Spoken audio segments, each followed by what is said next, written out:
And my belief is, La ilaha illallah, there is no God but one.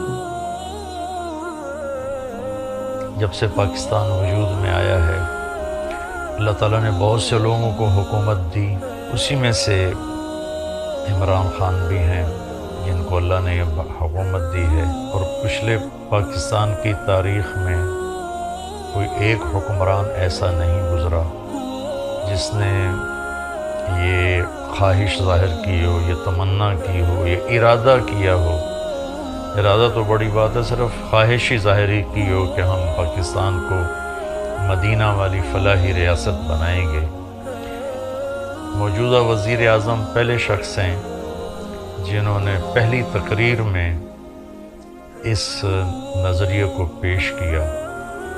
تو میری گزارش ہے تمام پاکستان کے 20 کروڑ عوام سے کہ ہم سب اس بندے کی پوری مدد کریں، دعا کے ساتھ، تعاون کے ساتھ، کہ مدینہ کی ریاست کا جو بھی تصور پیش کرے گا ہم اس کے غلام ہوں گے، اور ہم صرف اسے سلام نہیں کریں گے، اس کے ہونٹوں کو چومیں گے جس سے اس نے مدینہ کی ریاست کا تصور پیش کیا۔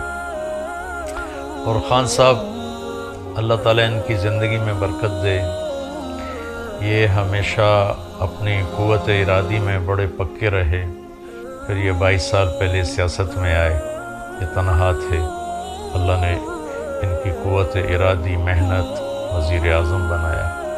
اب یہ ایک خوبصورت خواب دیکھ رہے ہیں اور ہمیں دکھا رہے ہیں، اور مخلص ہیں۔ مجھے اللہ کی ذات سے امید نہیں، یقین ہے 100% کہ یہ انتہائی دیانتدار، انتہائی مخلص ہیں۔ ہمیں ان کا ساتھ دینا ہے۔ ہم ان کا ساتھ کیسے دیں؟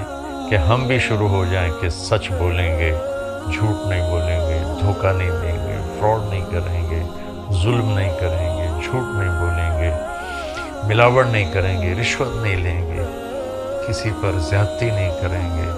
یہ ہمارا ساتھ ہے۔ یہی تو فلاحی ریاست ہی مدینہ کی، سچائی پر، محبت پر، راست بازی پر، ایثار پر، قربانی پر، یہ ہمارا ساتھ ہے۔ ہم ان کو سیاسی رنگ نہ دیں بلکہ ہم اس کو ایک دینی فریضہ سمجھ کر ادا کریں۔ پھر ایک اور چیز جس میں وہ منفرد مجھے نظر آئے کہ اتنے وزیر اعظم آئے،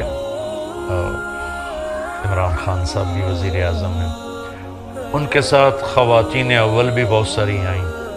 یہ پہلی خاتون اول ہیں جو پورے اسلامی حجاب میں ہیں، نقاب میں ہیں، پردے میں ہیں۔